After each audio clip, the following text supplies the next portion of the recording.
Capítulo 8. Relacionamentos iluminados. Entre no agora onde quer que você esteja. Sempre pensei que a verdadeira iluminação fosse algo impossível a não ser através do amor entre um homem e uma mulher. Não é isso o que nos faz sentir completos? Como alguém pode ter uma vida plena sem que isso aconteça? A sua experiência pessoal já lhe mostrou que isso é verdade? Já aconteceu com você?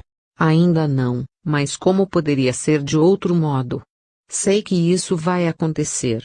Em outras palavras, você está esperando por um acontecimento no tempo que venha lhe salvar. Não é esse o erro principal que temos comentado. A salvação não está em lugar nenhum do tempo e do espaço. Está aqui agora. O que quer dizer a frase "a salvação está aqui e agora"? Não entendo isso. Nem mesmo sei o que significa salvação. Muitas pessoas buscam prazeres físicos, ou formas variadas de gratificação psicológica, porque acreditam que essas coisas trazem felicidade ou as libertam de uma sensação de medo ou de falta de alguma coisa. A felicidade é vista como uma sensação intensa de vivacidade obtida através do prazer físico, ou como uma sensação de um eu interior mais firme ou mais completo, obtida através de alguma forma de gratificação psicológica. Essa é uma busca de salvação que tem origem num estado de insatisfação ou de insuficiência de alguma coisa.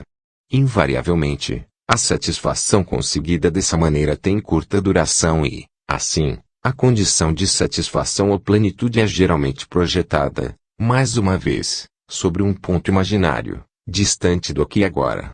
Quando eu conseguir isto ou me livrar daquilo, vou estar bem.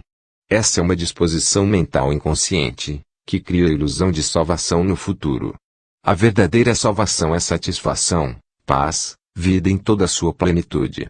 É ser quem somos, sentir dentro de nós o bem que não tem opositores, alegria do ser que não depende de nada que esteja fora de nós.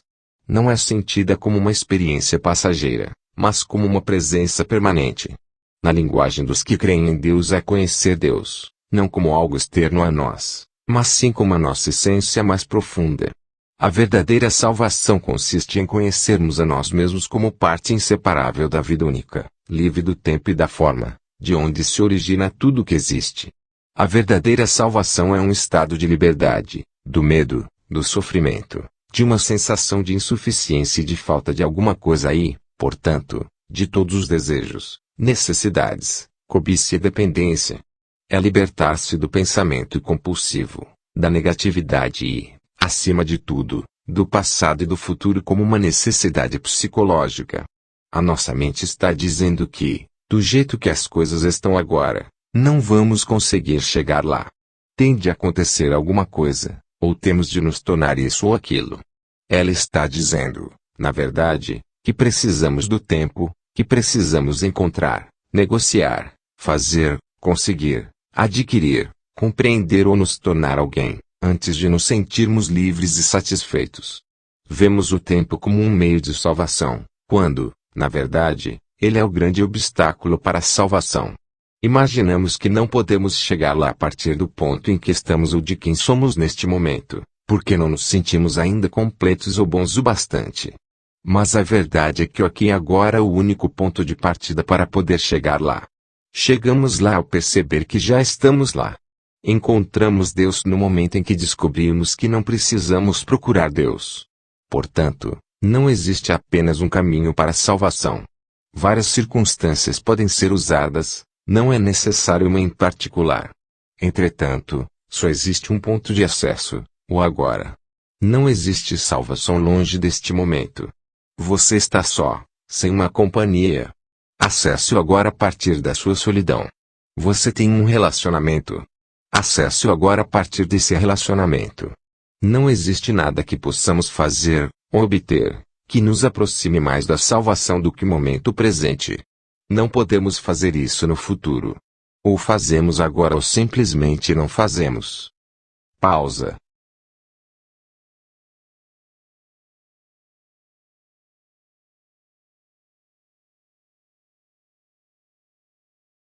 Relação de amor e ódio. A menos que você acesse a frequência consciente da presença, todos os seus relacionamentos, principalmente os mais íntimos, vão apresentar defeitos profundos. Durante um tempo, eles podem dar a impressão de serem perfeitos, como quando estamos apaixonados, mas, invariavelmente, essa perfeição aparente acaba destruída por discussões, conflitos, insatisfações e até mesmo por violência física e emocional, que passa a acontecer com uma frequência cada vez maior. Parece que a maioria dos relacionamentos amorosos não leva muito tempo para se tornar uma relação de amor e ódio. O amor pode se transformar em agressões furiosas, em sentimentos de hostilidade ou, num piscar de olhos, em um completo recuo da afeição. Isso é visto como normal. Os relacionamentos, então, oscilam por um tempo, por alguns meses ou anos, entre as polaridades de amor e ódio, e nos trazem muito prazer e muita dor. Não é pouco comum que os casais se tornem viciados nesses ciclos. Esse tipo de drama nos faz sentir vivos. Quando o equilíbrio entre as polaridades negativa e positiva é desfeito e os ciclos negativos e destrutivos acontecem com frequência e intensidade crescentes, não demora muito para o relacionamento acabar. Pode parecer que tudo se resolveria se conseguíssemos eliminar os ciclos negativos e destrutivos, permitindo que o relacionamento florescesse sem problemas, mas isso não é possível. As polaridades são mutuamente interdependentes. Não podemos ter uma sem a outra. A positiva já contém dentro de si a negativa, ainda não manifestada. Ambas são, na verdade, aspectos diferentes de um mesmo sistema defeituoso. Estou tratando aqui dos chamados relacionamentos românticos, não do verdadeiro amor, que não possui opositores porque nasce além da mente. O amor como um estado permanente ainda é raro de encontrar, tão raro quanto a consciência nos seres humanos. Entretanto, é possível haver lampejos breves e ilusórios de amor, sempre que existir um espaço no fluxo da mente. O lado negativo de um relacionamento é mais facilmente reconhecido como um defeito ou anormalidade do que o positivo. E é muito mais fácil reconhecer a fonte da negatividade no parceiro do que vê-la em nós mesmos. Ela pode se manifestar de várias formas, tais como possessividade, e ciúme, controle, ressentimento, insensibilidade e egocentrismo, cobranças emocionais e manipulação, raiva e violência física, necessidade de ter sempre razão, de discutir, criticar, julgar, culpar, agredir, irritar, ou se vingar, inconscientemente, de um sofrimento do passado imposto por um dos pais. Pelo lado positivo, há uma paixão pela outra pessoa. No primeiro momento, esse é um estado altamente gratificante. Sentimos que estamos intensamente vivos. Nossa existência passa a ter um significado porque, de repente, alguém precisa de nós, nos deseja, e nos faz sentir especial. Além disso, provocamos as mesmas sensações no outro, o que faz com que os dois se sintam completos. O sentimento pode se tornar tão intenso que o resto do mundo perde o significado. Você deve ter percebido que existe uma certa dependência nessa intensidade. Ficamos viciados na outra pessoa, que age sobre nós como uma droga. Quando a droga está disponível, nos sentimos muito bem. Mas a possibilidade, ainda que remota, de que ela não esteja mais ali, disponível para nós, pode levar ao ciúme, à possessividade, a tentativas de manipulação através de chantagem emocional, culpa ou acusações, o que, no fundo, é o medo da perda. Se a outra pessoa nos abandonar mesmo, pode fazer nascer a mais intensa hostilidade, ou um profundo desespero. Em segundos, a ternura amorosa pode dar lugar à agressão selvagem ou a um desgosto terrível. Onde é que está o amor agora? Será que o amor pode se transformar no seu oposto em segundos? Será que era amor de verdade ou um vício, uma dependência? O vício e a busca da plenitude. Por que nos viciaríamos na outra pessoa? O desejo de ter um relacionamento amoroso é universal porque as pessoas acreditam que a paixão, o amor, pode libertá-las do medo, da necessidade e do vazio que fazem parte da condição humana em seu estado de pecado e não iluminação. Existe uma dimensão física e outra psicológica para esse estado. No nível físico, é óbvio que não somos um todo, nem jamais seremos. Cada um de nós é homem ou mulher, o que vale dizer, uma metade de um todo. Nesse nível, o desejo de ser completo, de retornar à unidade, se manifesta através da atração entre homem e mulher. É um impulso quase irresistível de união com a polaridade oposta de energia.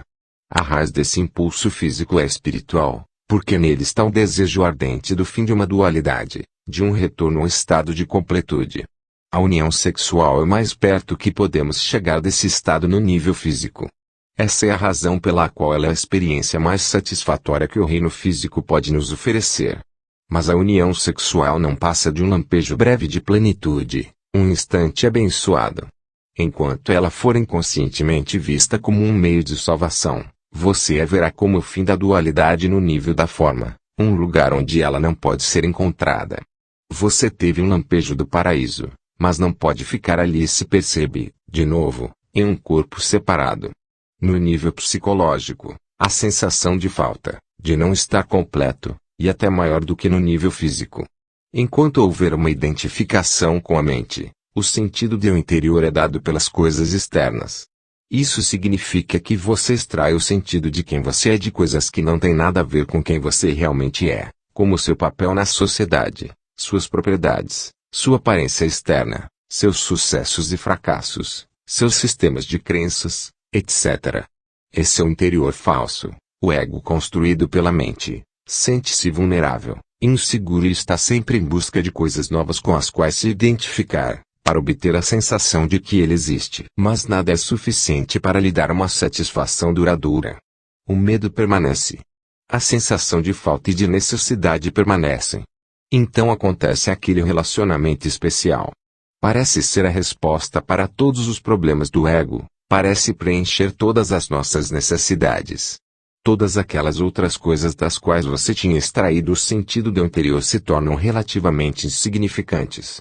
Você agora tem um ponto focal que substitui todos os outros, que dá sentido à sua vida e até define a sua identidade, a pessoa por quem você se apaixonou. Você não é mais um fragmento isolado em um mundo insensível. Seu mundo agora tem um centro, a pessoa amada. O fato de que o centro está fora de você, e, portanto, você ainda tem um sentido de interior derivado das coisas externas, parece não importar muito num primeiro momento. O que importa é que aquelas sensações de medo, falta, vazio e insatisfação não estão mais presentes. Ou será que estão? Será que elas desapareceram ou continuam a existir por baixo da aparente felicidade? Se em seus relacionamentos você vivenciou tanto o amor quanto o seu oposto, então é provável que você esteja confundindo o apego do ego e a dependência com amor. Não se pode amar alguém em um momento e atacar essa pessoa no momento seguinte. O verdadeiro amor não tem oposto. Se o seu amor tem oposto, então não é amor, mas uma grande necessidade do ego de obter um sentido mais profundo e mais completo do eu interior, uma necessidade que a outra pessoa preenche temporariamente. É uma forma de substituição que o ego encontrou e, por um curto período, ela parece ser mesmo a salvação. Chega então um momento em que o outro passa a se comportar de um modo que deixa de preencher as nossas necessidades, ou melhor, as necessidades do nosso ego. As sensações de medo, sofrimento e falta, que estavam encobertas pelo relacionamento amoroso, voltam a aparecer. Como acontece com qualquer vício, ficamos muito bem enquanto a droga está disponível, mas chega um momento em que a droga não funciona mais. Quando essas dolorosas sensações de medo reaparecem, nós as sentimos mais fortes do que antes e passamos a ver o outro como a causa de todas essas sensações. Isso significa que estamos projetando no outro essas sensações, por isso nós o agredimos com toda a violência que é parte do nosso sofrimento. Essa agressão pode despertar o sofrimento do outro, que é induzido a contra-atacar. Nesse ponto, o ego ainda está, inconscientemente, esperando que a agressão ou a tentativa de manipulação seja suficiente para levar o outro a mudar o comportamento, de forma que possa usá-lo, de novo, para encobrir seu sofrimento. Todo vício surge de uma recusa inconsciente de encararmos nossos próprios sofrimentos. Todo vício começa no sofrimento e termina nele. Qualquer que seja o vício, álcool, comida, drogas legais ou ilegais, ou mesmo uma pessoa, ele é um meio que usamos para encobrir o sofrimento. Essa é a razão por que, passada a euforia inicial, existe tanta infelicidade, tanto sofrimento nos relacionamentos íntimos. Eles não causam o sofrimento e a infelicidade. Eles trazem à superfície o sofrimento e a infelicidade que já estão dentro de nós. Todo vício faz isso. Todo vício chega a um ponto em que já não funciona mais para nós e, então, sentimos o sofrimento mais forte do que nunca. Essa é uma razão pela qual muitas pessoas estão sempre tentando escapar do momento presente e buscando algum tipo de salvação no futuro. A primeira coisa que devem encontrar, caso focalizem a atenção no agora, é o próprio sofrimento que carregam, e é isso que mais temem. Se ao menos soubessem como, no agora, é fácil acessar o poder da presença que dissolve o passado e o sofrimento. Se ao menos soubessem como estão perto da própria realidade, como estão perto de Deus. Evitar se relacionar como uma tentativa de evitar o sofrimento também não é a resposta. O sofrimento está lá, de qualquer jeito. 3 relacionamentos infelizes em alguns anos têm mais probabilidades de forçar você a acordar do que 3 anos em uma ilha deserta ou trancafiado em seu quarto. Mas, se você pudesse colocar uma presença intensa em sua solidão, isso também funcionaria para você. Pausa.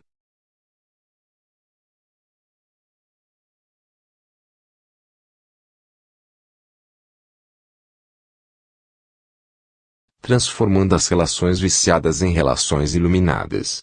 Podemos transformar um relacionamento viciado em um relacionamento verdadeiro? Sim, se estivermos presentes e aumentarmos a nossa presença, concentrando a atenção cada vez mais fundo no agora. A chave do segredo será sempre essa: não importa se você está vivendo só ou com alguém. Para o amor florescer, a luz da nossa presença tem de ser forte o bastante, de modo a impedir que o pensador ou o sofrimento do corpo nos domine. Saber que cada um de nós é o ser por baixo do pensador, a serenidade por baixo do barulho mental, o amor e a alegria por baixo da dor, significa liberdade, salvação e iluminação. Por fim, a identificação com o sofrimento do corpo é trazer a presença para o sofrimento e, assim, transformá-lo. Por fim, a identificação com o pensamento é ser o observador silencioso dos próprios pensamentos e atitudes, em especial dos padrões repetitivos gerados pela mente e dos papéis desempenhados pelo ego.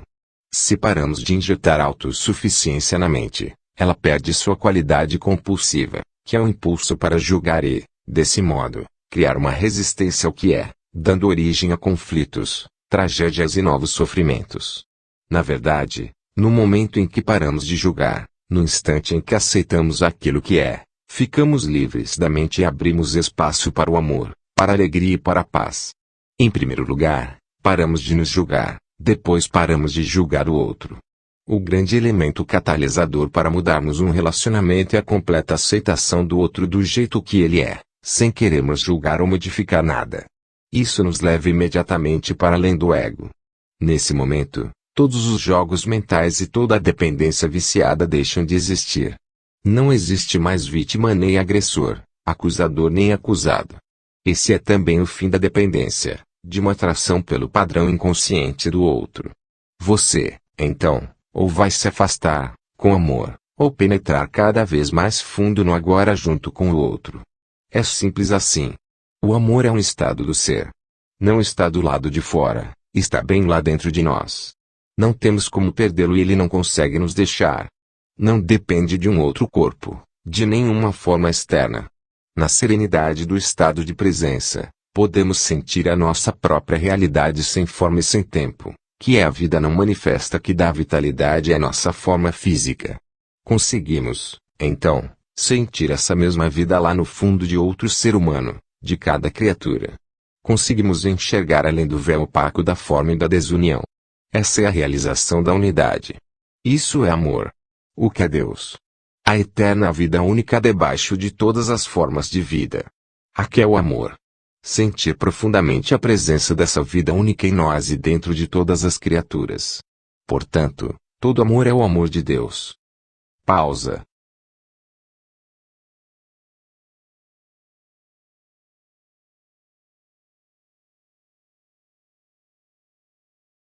O amor não é seletivo, assim como a luz do sol não é seletiva. Não torna ninguém especial. Não é exclusivo. A exclusividade não tem a ver com o amor de Deus, mas com o amor do ego. Entretanto, a intensidade do amor pode variar. Pode haver uma pessoa que atue como um espelho do amor que você dirige a ela e que o devolva de modo mais claro e mais intenso do que outras e, se essa pessoa sente o mesmo em relação a você, pode-se dizer que as duas têm um relacionamento amoroso. O vínculo que liga as duas pessoas é o mesmo vínculo que nos liga a pessoa sentada ao nosso lado no ônibus, ou a um pássaro, a uma árvore, a uma flor. Só o que diferencia é o grau de intensidade com que o sentimos. Mesmo em um relacionamento tido como viciado, podem existir momentos em que alguma coisa mais real se destaca, algo além das necessidades doentias do casal. São momentos em que a sua mente e a do outro cedem por um curto período e o sofrimento do corpo fica, temporariamente, adormecido. Isso pode acontecer durante uma relação física mais intensa, ou quando o casal está presenciando o milagre do nascimento de uma criança, ou na presença da morte, ou quando um dos dois está seriamente doente, ou qualquer coisa que faça a mente perder a força. Nessas ocasiões, o ser, normalmente escondido debaixo da mente, se revela e torna possível um verdadeiro entendimento. O verdadeiro entendimento é uma comunhão, a realização da unidade, que é o amor. Normalmente, esse entendimento desaparece rapidamente. Tão logo a mente e a identificação da mente reaparecem, deixamos de ser quem somos e voltamos a brincar e a representar para satisfazer as necessidades do ego. Voltamos, de novo, a ser uma mente humana, fingindo ser um ser humano, interagindo com outra mente, representando um drama chamado amor. Embora possa haver curtos lampejos, o amor não consegue florescer, a menos que estejamos permanentemente livres da identificação com a mente e que a presença seja bastante intensa para dissolver o sofrimento do corpo. Assim, o sofrimento não consegue nos dominar e destruir o amor. Relacionamentos como prática espiritual. Quando a mente e todas as estruturas sociais, políticas e econômicas que ela criou entram no estágio final de colapso, os relacionamentos entre homens e mulheres refletem o profundo estado de crise no qual a humanidade se encontra atualmente. Como os seres humanos têm se identificado cada vez mais com a mente, a maioria dos relacionamentos não tem as raízes fincadas no ser. Por isso, se transformam em fonte de sofrimento e passam a ser dominados por problemas e conflitos. Nos dias de hoje, milhões de pessoas vivem sós ou criam os filhos sozinhas, por se sentirem incapazes de estabelecer um relacionamento íntimo ou por não desejarem repetir os dramas doentes de relações anteriores. Outras passam de um relacionamento para outro, de um ciclo de prazer e dor para outro, em busca de uma satisfação ilusória, através da união com a polaridade de energia oposta. Outras continuam a viver juntas em um relacionamento em que prevalece a negatividade, em nome dos filhos ou da segurança, pela força do hábito, por medo de ficarem sós, por algum outro acordo vantajoso para o casal, ou até mesmo pelo vício inconsciente da excitação provocada pelo sofrimento ou drama emocional. Porém, toda crise representa não só perigo, mas também oportunidade. Se os relacionamentos energizam e elevam os padrões da mente egóica e ativam o sofrimento do corpo, como está acontecendo agora, por que não aceitar esse fato em vez de tentar escapar dele? Por que não cooperar com ele em vez de evitar relacionamentos ou continuar a perseguir a ilusão de uma companhia ideal, como uma resposta para os problemas ou um meio de encontrar satisfação? A oportunidade escondida dentro de cada crise não se manifesta, até que sejam conhecidos e aceitos todos os fatos, de qualquer tipo, relacionados a uma situação. Enquanto você negá-los, tentar fugir deles ou desejar que as coisas sejam diferentes, a janela da oportunidade não se abre, e você permanece preso àquela situação, que vai continuar a mesma ou vai se deteriorar mais adiante. O conhecimento e a aceitação dos fatos trazem também um certo grau de distanciamento deles. Por exemplo, quando você sabe que existe desarmonia e retém esse saber, significa que surgiu um novo fator através do seu saber e que a desarmonia não poderá se manter inalterada.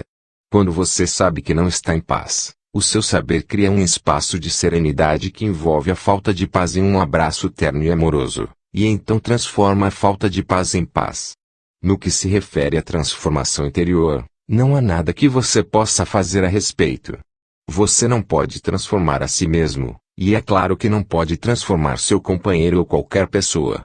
Tudo que você pode fazer é criar um espaço para a transformação acontecer, para a graça e o amor penetrarem. Pausa.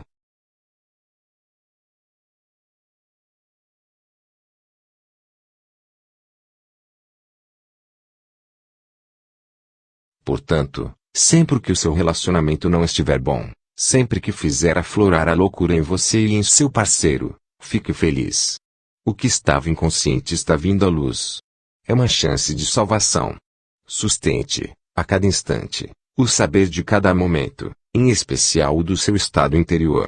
Se houver raiva, saiba que é raiva.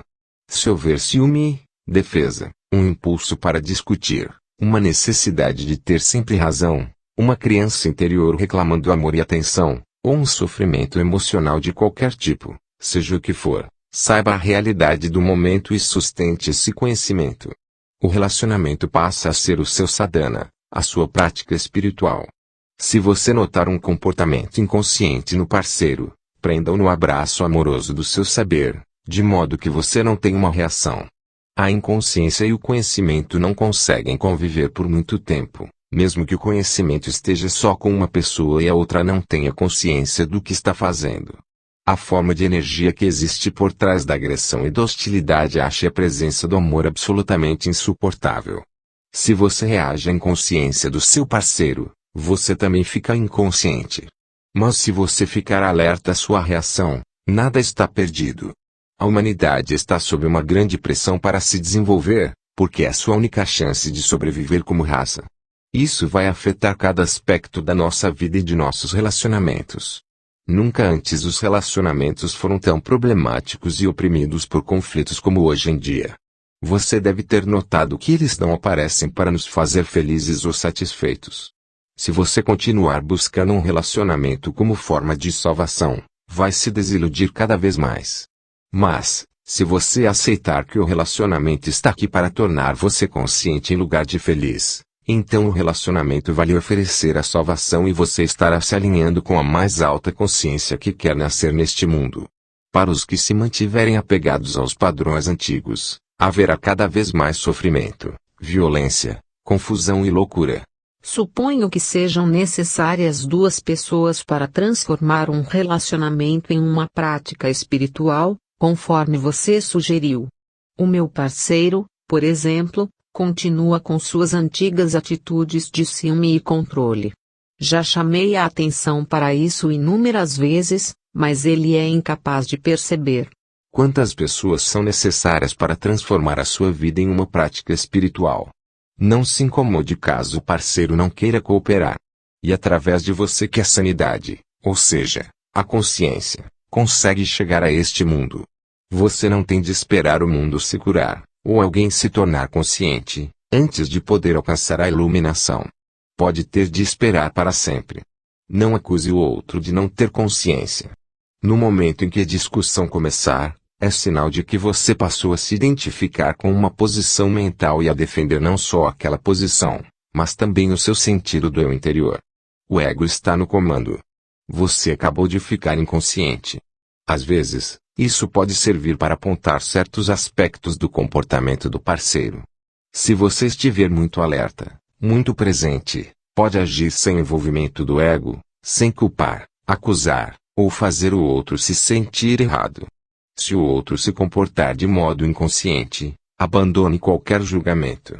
O julgamento tanto serve para as pessoas confundirem o comportamento inconsciente com quem elas são de verdade quanto para projetar a própria inconsciência sobre a outra pessoa e se enganar por causa disso sobre quem elas são. Abandonar qualquer julgamento não significa não reconhecer a disfunção e a inconsciência quando se deparar com ela. Significa ser o saber, e não ser a reação e o juiz. Você não vai nem querer reagir ou poderá reagir e ainda assim ser o saber, o espaço no qual a reação é observada e onde ela se permite existir. Em vez de brigar com o escuro, você traz a luz. Em vez de reagir a uma desilusão, você vê a desilusão, mas, ao mesmo tempo, enxerga através dela. Ser o saber cria um espaço nítido de presença amorosa que permite a todas as coisas e pessoas serem como são. Não existe maior catalisador para que a transformação aconteça. Se você adotar essa prática, o outro não conseguirá ficar com você e permanecer inconsciente. Se os dois concordarem em fazer do relacionamento uma prática espiritual do casal, tanto melhor. Podem contar ao outro os pensamentos e sentimentos tão logo apareçam, ou assim que uma reação desponte, de forma que não haja tempo para surgir um espaço em que uma emoção não dita, ou desconhecida, ou uma queixa, possam se agravar e se desenvolver. Aprenda a expressar os seus sentimentos sem culpar ninguém. Aprenda a ouvir o parceiro de um modo aberto, sem reservas. Dê ao parceiro espaço para se expressar. Esteja presente. Acusar, defender, atacar, todos esses padrões destinados a fortalecer ou proteger o ego ou atender às necessidades dele irão se tornar supérfluos. Dar espaço aos outros, e a si mesmo, é fundamental. O amor não consegue florescer sem isso. Quando você tiver removido os dois fatores que destroem os relacionamentos e o seu parceiro tiver feito o mesmo, vocês vão sentir a alegria do desabrochar do relacionamento. Em vez de refletir o sofrimento e a inconsciência, em vez de satisfazer as necessidades mútuas viciadas do ego, vocês vão refletir para o outro o amor que sentem lá no fundo, que surge com a realização da unidade de cada ser com tudo o que existe. Esse é o amor que não tem opositores. Se o seu parceiro continua identificado com a mente e com o sofrimento, mas você já se libertou deles, vai ser um grande desafio. Não para você, mas sim para ele. Não é fácil conviver com uma pessoa iluminada, ou melhor, é tão fácil que o ego acha extremamente ameaçador. Lembre-se de que o ego precisa de problemas, disputas e inimigos para fortalecer o sentido de separação de onde tira sua identidade. A mente do parceiro não iluminado ficará profundamente frustrada porque não encontrará resistência às suas posições rígidas, o que significa que ela vai se tornar insegura e enfraquecida, além do perigo de essas posições desabarem todas juntas, resultando na perda do eu interior. O sofrimento do corpo pedirá uma resposta, mas não irá obtê-la. Sua necessidade de discussões, dramas e disputas não será atendida. Mas atenção, algumas pessoas que são fechadas, retraídas, insensíveis, ou distanciadas dos sentimentos podem imaginar que são iluminadas e tentar convencer os outros disso. Elas podem sustentar que não existe nada errado com elas e que o erro está no parceiro. Os homens têm mais tendência a agir assim do que as mulheres. Talvez vejam suas mulheres como irracionais ou emocionais. Mas, se você consegue sentir suas emoções, não está muito distante do radiante eu interior que está logo ali sob elas. Se você age mais com a cabeça, a distância é muito maior e você vai precisar colocar emoção no corpo antes de poder alcançar o corpo interior. Se não houver uma emanação de amor e de alegria, uma presença completa e uma abertura na direção de todos os seres, então não é iluminação. Outro fator indicativo é o modo da pessoa se comportar em situações difíceis ou desafiadoras, ou quando as coisas vão mal.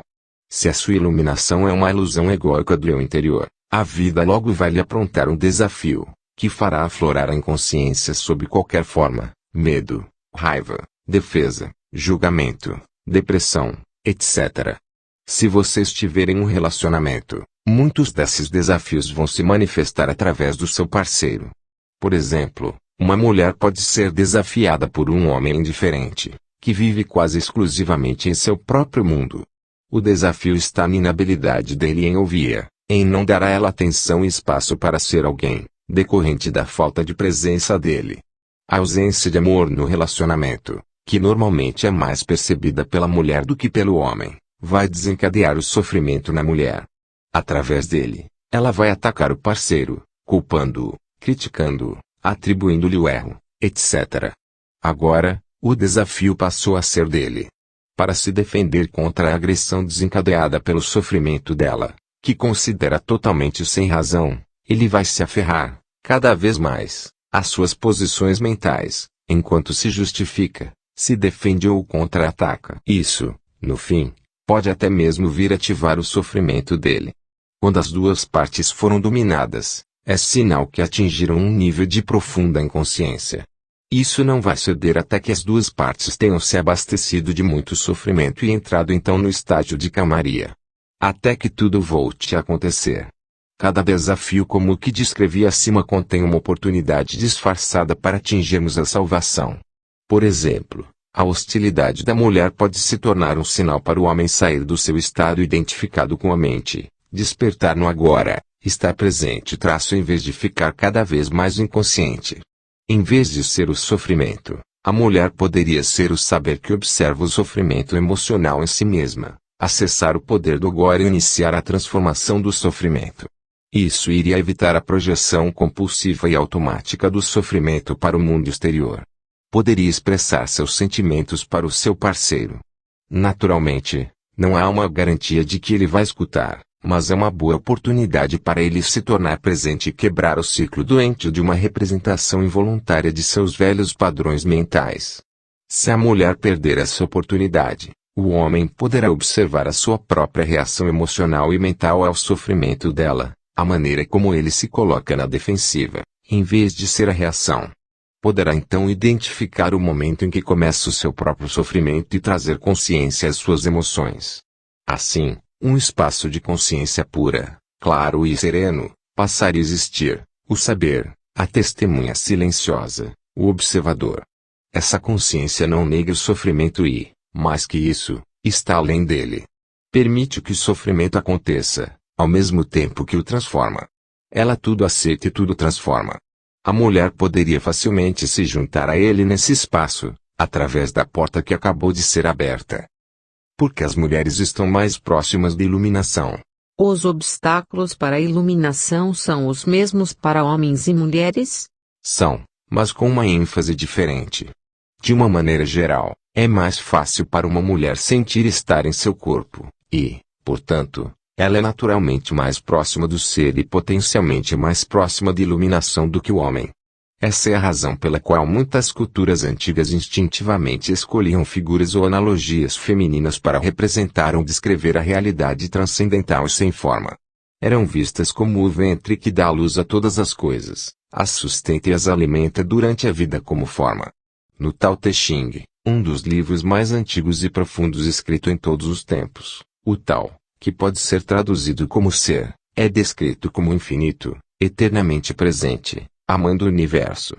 Naturalmente, as mulheres estão mais próximas dele do que os homens porque elas corporificam no manifesto. Além disso, todas as criaturas e todas as coisas, no final, voltam à fonte. Todas as coisas se desfazem no Tao. Só ele permanece. Como a fonte é vista como feminina, ela é representada na psicologia e na mitologia como os lados claro e escuro do arquétipo feminino. A deusa ou mãe divina tem dois aspectos, dá e tira a vida. Quando a mente tomou o poder e os seres humanos perderam contato com a realidade da essência divina, eles começaram a pensar sobre Deus como uma figura masculina. A sociedade passou a ser dominada pelos homens, e as mulheres foram subordinadas a eles. Não estou sugerindo um retorno às primeiras representações femininas da divindade. Muitas pessoas empregam atualmente a palavra Deus em vez de Deus. Estão dando uma nova roupagem ao equilíbrio entre homem e mulher, perdido há muito tempo, e isso é bom.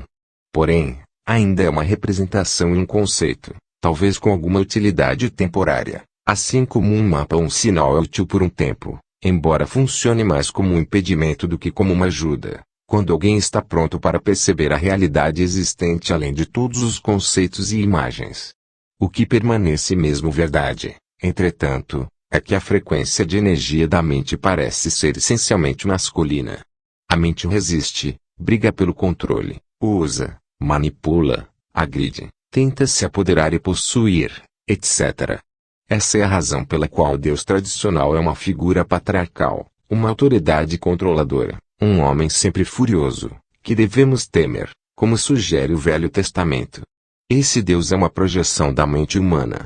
Para irmos além da mente e nos religarmos à profunda realidade do ser, são necessárias qualidades muito diferentes: entrega, não julgamento, uma abertura que permita a vida existir em vez de resistir, a capacidade de sustentar todas as coisas no amoroso abraço do saber. Todas essas qualidades têm muito mais a ver com o princípio feminino. Onde a energia da mente é pesada e rígida, a energia do ser é leve e macia, mas ainda assim é muito mais poderosa do que a mente. A mente governa nossa civilização, enquanto o ser é o encarregado de todas as formas de vida em nosso planeta e além dele. O ser é a própria inteligência cuja manifestação visível é o universo físico. Embora as mulheres estejam potencialmente mais próximas dele, os homens também conseguem ter acesso a ele, dentro de si mesmos. Neste momento, A imensa maioria dos homens e das mulheres ainda está sob o domínio da mente. É ela que impede a iluminação e o florescimento do amor. Como regra geral, o maior obstáculo para os homens tende a ser a mente pensante, enquanto o maior obstáculo para as mulheres é o sofrimento, embora em casos isolados o oposto possa ser verdade, e em outros os dois fatores possam ter o mesmo peso. Dissolvendo o sofrimento coletivo feminino. Porque o sofrimento é um obstáculo maior para as mulheres. O sofrimento, em geral, tem um aspecto coletivo e um individual. O aspecto pessoal é o resíduo acumulado de problemas e sofrimentos emocionais que a própria pessoa vivenciou no passado. O aspecto coletivo é o sofrimento acumulado na psique da humanidade por milhares de anos, através de doenças, torturas, guerras, assassinatos, crueldades, loucuras, etc. O sofrimento de cada um de nós também participa desse sofrimento coletivo. Por exemplo, certas raças ou países, onde ocorrem formas extremas de lutas e de violência, possuem um sofrimento coletivo mais intenso do que outros. Qualquer pessoa com um forte sofrimento e sem consciência bastante para se desligar dele não só será forçada, de modo contínuo ou periódico, a reviver o sofrimento emocional, mas também pode facilmente se tornar autor ou vítima da violência. Por outro lado, essas pessoas também podem estar potencialmente mais próximas da iluminação. Claro que esse potencial nem sempre se realiza, mas, se você tiver um pesadelo, provavelmente terá mais motivos para despertar do que alguém que acabou de ter um sonho comum sobre as dificuldades da vida. Além do sofrimento pessoal, cada mulher tem participação naquilo que pode ser descrito como sofrimento feminino coletivo, a menos que ela esteja plenamente consciente. Consiste no sofrimento acumulado vivido por cada mulher, em parte pela dominação dos homens sobre as mulheres, pela escravidão, exploração, estupro, partos, perda dos filhos, etc., durante milhares de anos. O sofrimento físico e emocional, que para muitas mulheres precede e coincide com o fluxo menstrual, é o sofrimento em seu aspecto coletivo despertando da sua dormência naquele momento, embora possa ser detonado também em outras ocasiões. Ele restringe o livre fluxo de energia vital através do corpo, da qual a menstruação é uma manifestação física. Vamos nos deter um pouco nesse assunto e ver como pode se tornar uma oportunidade para iluminação. Com frequência, a mulher é dominada pelo sofrimento físico e emocional nesse período. Ele tem uma carga energética poderosa, que pode facilmente empurrá-la para uma identificação inconsciente com ele. Você é, então, possuída por um campo de energia que ocupa seu espaço interior e finge ser você, mas não é você de jeito nenhum. Ele fala através de você, age através de você, pensa através de você. Vai criar situações negativas em sua vida de tal modo que ele possa se alimentar da energia. Já descrevi esse processo. Ele pode ser vicioso e destrutivo. É o sofrimento puro, o sofrimento do passado, e não é você. O número de mulheres que estão se aproximando do estado de consciência plena já ultrapassa o dos homens e vai crescer ainda mais rápido nos próximos anos. Os homens poderão alcançá-las no final, mas por um tempo considerável haverá uma distância entre a consciência masculina e a feminina. As mulheres estão recuperando a função que é um direito natural delas, ser uma ponte entre o mundo manifesto e o não manifesto, entre a materialidade e o espírito. A sua tarefa principal agora, como mulher, é transformar o sofrimento de forma que ele não mais se interponha entre você e o seu verdadeiro eu interior. Naturalmente, você também tem de lidar com outro obstáculo à iluminação, que é a mente pensante, mas a presença intensa que você produz quando lida com o sofrimento também vai libertá-la da identificação com a mente. A primeira coisa para lembrar é que, enquanto você construir a sua identidade em função do sofrimento, não conseguirá se livrar dele. Enquanto investir uma parte do seu sentido de eu interior no seu sofrimento emocional, você vai resistir ou sabotar, inconscientemente, cada tentativa para curar o sofrimento. Por quê? Porque você quer se manter inteiro e o sofrimento se tornou uma parte essencial de você. Esse é um processo inconsciente e o único caminho para superá-lo é torná-lo consciente. Perceber, de repente, que você está ou tem estado presa ao sofrimento pode lhe causar um choque. No momento em que percebe isso, você acabou de romper com a ligação. O sofrimento é um campo de energia, quase como uma entidade que se alojou temporariamente no seu espaço interior. E a energia da vida que foi aprisionada, uma energia que não está mais fluindo. Claro que o sofrimento está ali por causa de certas coisas que aconteceram no passado. Ele é o passado vivo em você. E, se você se identifica com ele, se identifica com o passado. Uma identidade vítima acredita que o passado é mais poderoso do que o presente, o que não é verdade. É a crença de que outras pessoas e o que fizeram a você são responsáveis pelo que você é hoje, pelo seu sofrimento emocional, ou por sua incapacidade de ser o verdadeiro eu interior. A verdade é que o único poder está bem aqui neste momento, o poder da sua presença. Uma vez que saiba disso, perceberá também que só você é responsável pelo seu espaço interior neste momento e que o passado não consegue prevalecer contra o poder do agora. Pausa.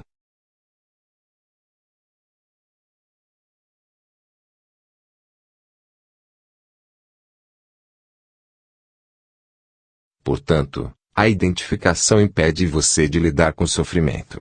Algumas mulheres, conscientes o bastante para abandonar a identidade de vítima no nível pessoal, ainda estão presas a uma identidade coletiva de vítima, que atribuem ao que os homens fizeram às mulheres.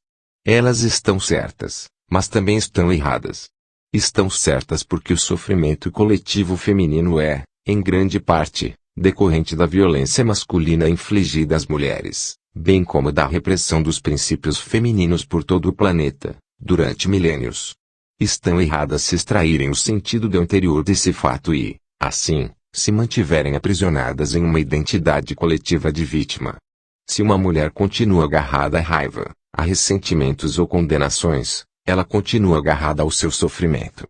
Isso pode dar a ela um reconfortante sentido de identidade, de solidariedade com outras mulheres, mas a mantém escravizada ao passado e bloqueia um acesso integral à sua essência e ao poder verdadeiro.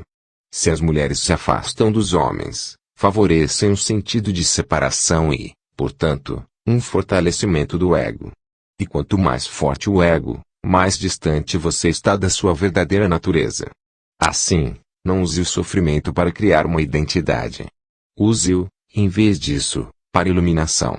Transforme-o em consciência. Uma das melhores épocas para fazer isso é durante a menstruação. Acredito que, nos próximos anos, muitas mulheres irão atingir o estado de consciência plena durante esse período. Normalmente, esse é um tempo de inconsciência para muitas mulheres, porque são dominadas pelo sofrimento coletivo feminino.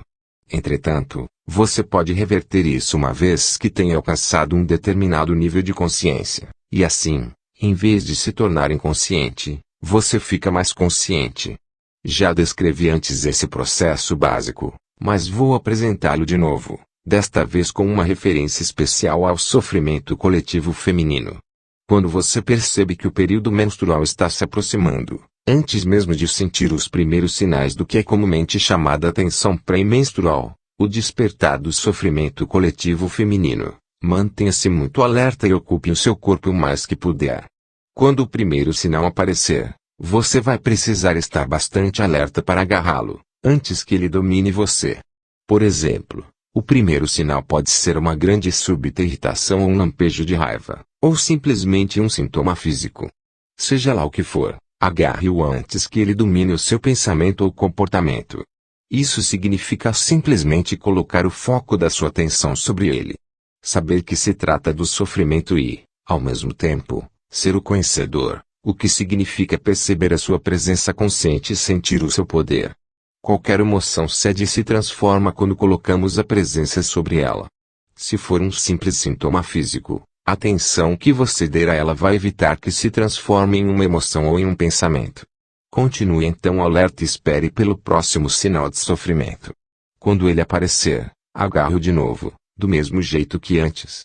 Mais tarde, quando o sofrimento tiver despertado totalmente do seu estado de dormência, você poderá vivenciar uma considerável turbulência em seu espaço interior por uns momentos, talvez até por alguns dias. Qualquer que seja a forma que ele tome, esteja presente. Dê a ele sua atenção completa. Observe a turbulência dentro de você. Perceba que ela está lá. Sustente o conhecimento e seja o conhecedor. Lembre-se, Não permita que o sofrimento use a sua mente e domine o seu pensamento. Observe-o. Sinta a energia de modo direto, dentro do seu corpo. Como você já sabe, atenção completa significa aceitação completa. Através de uma atenção continuada e, portanto, da aceitação, vem a transformação. O sofrimento se transforma em uma consciência radiante, assim como um pedaço de lenha colocado dentro do fogo se transforma em fogo. A menstruação irá então se tornar, não só uma expressão de alegria e realização da sua feminilidade, mas também um tempo sagrado de transformação, quando você faz nascer uma nova consciência. A sua verdadeira natureza então reluz lá fora, tanto em seu aspecto feminino como o Deus e quanto em seu aspecto transcendental do ser que ultrapassa a dualidade masculino-feminino. Se o seu parceiro for consciente, pode ajudar você a praticar o que acabei de descrever, sustentando a frequência da intensa presença, nessa hora em especial. Se ele permanecer presente, sempre que você voltar a se identificar inconscientemente com o sofrimento, o que pode e vai acontecer a princípio, você será capaz de se juntar rapidamente a ele no estado de presença. Isso significa que sempre que o sofrimento dominar você, seja durante a menstruação ou em outras ocasiões, o seu parceiro não vai confundi-lo com quem você é.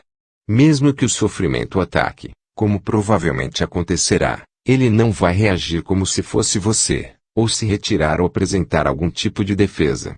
Ele vai sustentar o espaço da presença intensa. Nada mais é necessário para a transformação. Em outras vezes, você será capaz de fazer o mesmo por ele ou de ajudá-lo a recuperar a consciência, retirando-a da mente ao desviar a atenção para o aqui e agora, quando ele ficar identificado com o pensamento. Assim, um campo permanente de energia de alta frequência vai aparecer entre vocês. Nenhuma ilusão, sofrimento, disputa, nada que não seja vocês, nada que não seja amor pode sobreviver dentro dele. Isso significa a realização do divino, o propósito transpessoal do seu relacionamento. Desistindo do relacionamento consigo mesmo.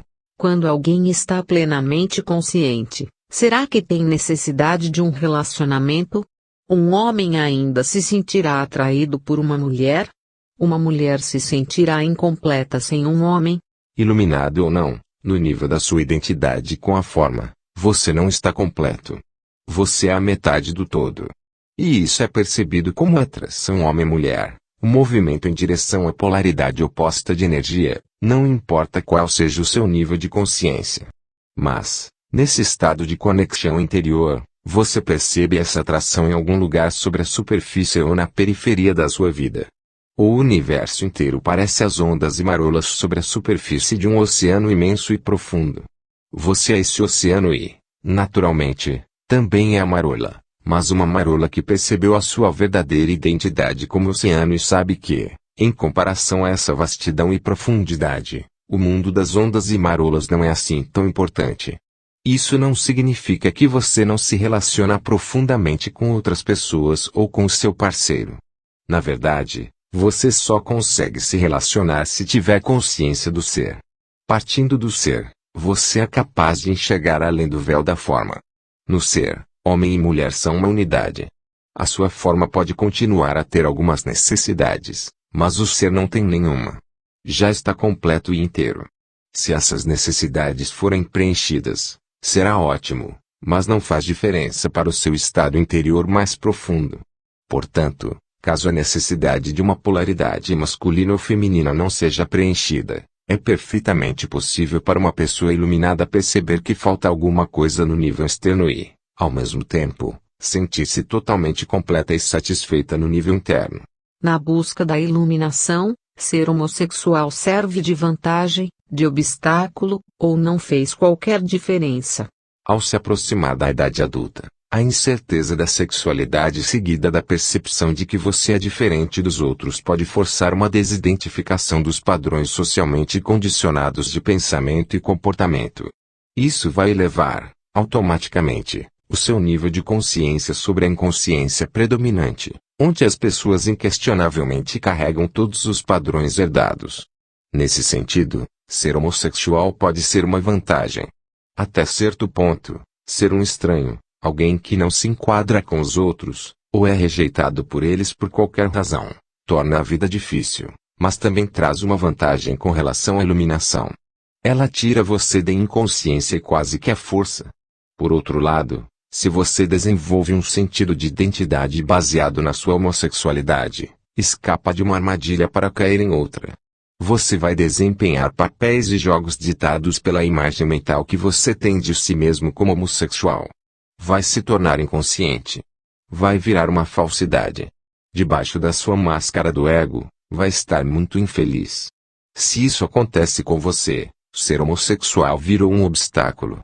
Mas sempre existe uma nova oportunidade. Uma infelicidade aguda pode ser um grande elemento despertador. É verdade que cada um de nós precisa ter um bom relacionamento consigo mesmo antes de se relacionar com outra pessoa? Se você não consegue ficar à vontade consigo mesmo, vai procurar um relacionamento para encobrir o seu desconforto. Só que esse desconforto vai reaparecer de alguma outra forma no relacionamento, e você, provavelmente, atribuirá a responsabilidade ao seu parceiro. Tudo o que você precisa fazer é aceitar este momento plenamente. Você estará então à vontade no aqui e agora e à vontade consigo mesmo. Mas será que você precisa ter um relacionamento com você mesmo? Por que não ser apenas você? Quando se relaciona com você mesmo, já se dividiu em dois, eu e eu mesmo, sujeito e objeto. Essa dualidade criada pela mente é a raiz de toda a complexidade desnecessária, de todos os problemas e conflitos em sua vida. No estado de iluminação, você é você mesmo. Você e você mesmo se fundem em um só. Você não se julga, não sente pena de si, não se orgulha de si, não se ama, não se odeia, etc. A divisão provocada pela consciência está curada, sua maldição removida. Não existe um você mesmo que seja preciso proteger, defender ou alimentar. Quando você está iluminado, não tem mais um relacionamento consigo mesmo. Uma vez que tem aberto mão disso, todos os seus outros relacionamentos serão de amor,